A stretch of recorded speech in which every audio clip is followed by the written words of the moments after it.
이어서 진주에서 전해드립니다. 산에서 나무베기 작업을 하다 숨지는 사고가 잇따르고 있습니다.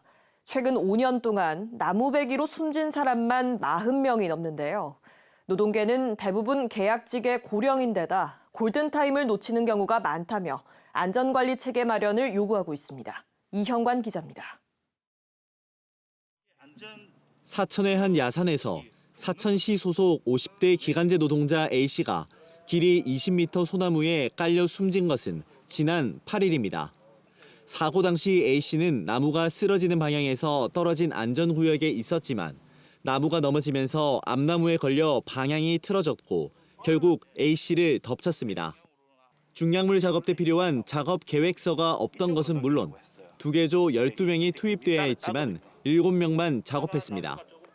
현장을 관리 감독하는 지휘자도 없었던 것으로 조사됐습니다. 작업자들이 안전을 위해서 신호수는 둬야 된다고 저희는 생각을 하고 있는데 신호수 자체가 없었던 거고 그런 교육도 없었고.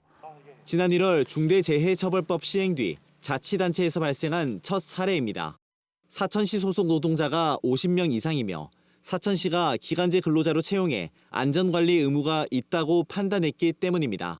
현업 근로자 기준으로 해서 50인 이상 대상이 되기 때문에 중대재해처벌법 적용 대상 사업장이기 때문에 저희가 그 법 위반이 있는지에 대해서도 조사하고 있습니다.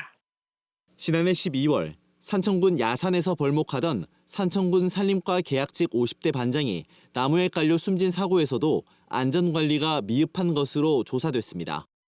강풍주의보가 내려졌는데도 작업이 진행됐고 나무가 특정한 방향으로 쓰러지게 하는 수구 작업이 없었던 것도 확인됐습니다.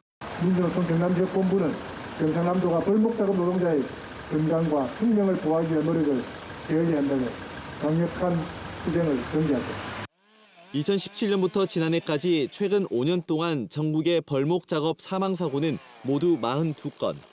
노동계는 벌목 노동자들이 대부분 계약직의 고령인데다 산 중턱에서 작업하는 경우가 많아 골든타임을 놓치기 쉽다며 사고 예방을 위한 안전대책을 세울 것을 촉구했습니다. KBS 뉴스 이형관입니다.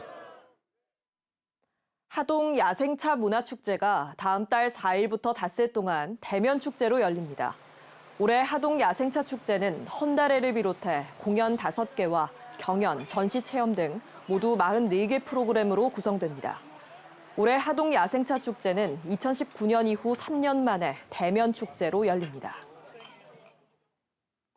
남해군이 올해 고령 친화 상점, 여기 쉬어가게 52곳을 추가로 지정해 모두 86곳의 고령 친화 물품을 배부했습니다. 남해군은 식당과 슈퍼 등 여기 쉬어가게로 지정된 곳에는 거동이 불편한 노인들을 위한 돋보기와 배려의자, 미끄럼 방지 매트 등을 두고 있습니다. 사천경찰서는 지적장애인의 이름으로 휴대전화 소액 결제를 하고 금융기관 대출을 받은 혐의로 20대 A씨를 구속했습니다. A씨는 지난 1월부터 지난달까지 지적장애인 B씨의 이름과 주민등록번호를 건네받아 휴대전화를 만들어 소액 결제를 하고 B씨의 명의로 금융기관에서 대출을 받아 1,100만 원을 가로챈 혐의를 받고 있습니다. 지금까지 진주에서 전해드렸습니다.